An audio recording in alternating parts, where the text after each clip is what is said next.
here at Art of Skin MD. I'm Dr. Melanie Palm, and today we're going to do a demonstration of Dysport, which is another botulinum toxin A. It's just like Botox, the same sort of category. It was approved several years ago and is gaining a lot of popularity in the U.S., so we thought we'd show how easy it is and painless it is to just a little bit of Dysport. The interesting part of Dysport is it may kick in a little bit sooner.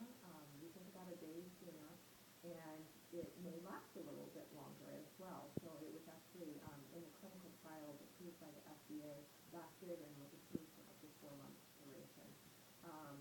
I like it because just like Botox, I think it gives a nice smoothing effect, so we use it in similar areas.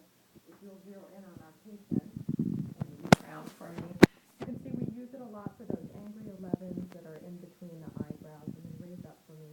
When people have a tendency to get these forehead lines, we like to use that to soften up on that area. So those are going to be the areas that we focus on today. All right, we'll give our little happy guys to our patient. Get this nice and happy.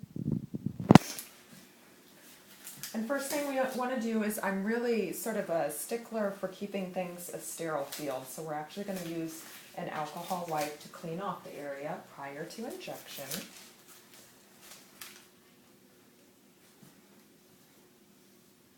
And then I think it's really important when you're doing Botox and Dysport injections to really focus on muscle movement. You know, the injections of these, although there are a lot of people doing it out there, you know, it's very artistic, and everybody's muscle movements are a little different. So my amount of Dysport or my amount of Botox that I use really depends on the patient, their degree of muscle mass, where they're actually moving, and I have a tendency to like a little bit lighter doses. I like people to be able to move, but for their muscular movement to just be softened. You shouldn't look plastic and you shouldn't look frozen.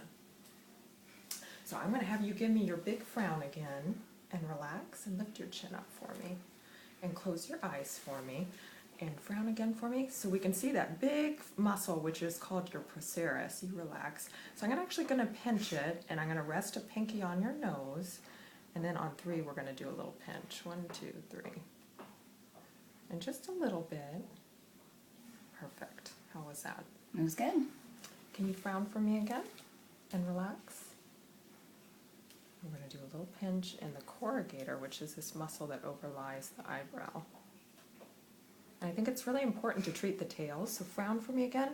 There's these little fibers that actually move this, so you want to treat that as well. So go ahead and relax. I'm going to do a little poke on 3. 1, 2, 3. Perfect.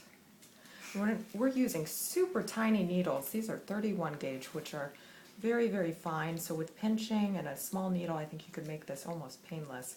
Go ahead and frown for me again and relax. So we're going to get that head of that corrugator again. 1, 2, 3.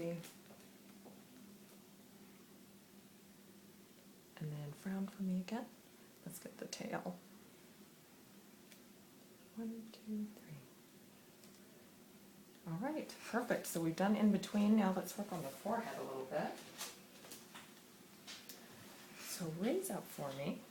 Good, and relax. And we can really see movement almost universally across this. So I'm going to do little micro injections of the Dysport across the forehead, making sure to give good balance, but we don't want to overdo things because your forehead maintains your brow position. So if we were to overdo it, she could get droopy brows. A little poke.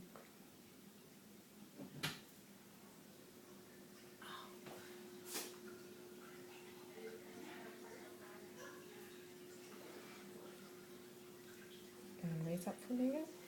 Relax.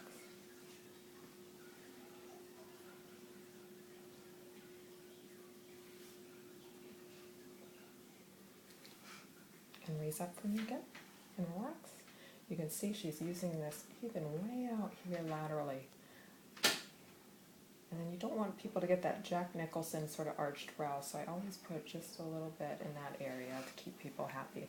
Can you turn towards me just a little bit and raise up again? And relax. And poke here.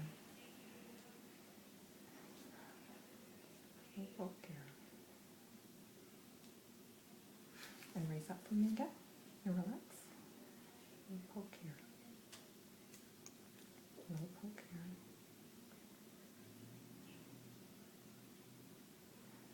With that last little bit that we have, I want to balance the eyebrows. So you look straight ahead for me, and then close your eyes tight, shut tight. So You can see that she's pulling from here. This is the orbicularis that goes around the eye. And go ahead and relax for me.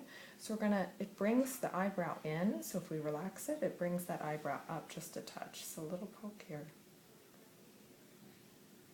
And then we're going to put just a tiny bit on the other side and we're all done. And eyes shut really tight for me. Good, and relax. A little bit here. And we're all done. So that's the end of the Dysport, and what I have patients do is practice their muscle movements a little bit for the next 60 minutes. If you do that, it helps the Dysport protein interact with the muscle groups. So you may have a little sooner onset and may last a little bit longer. And that's it. So Dysport's really easy to do. If you have questions, visit us on our website. It's www.artofskinmd.com. Thanks so much.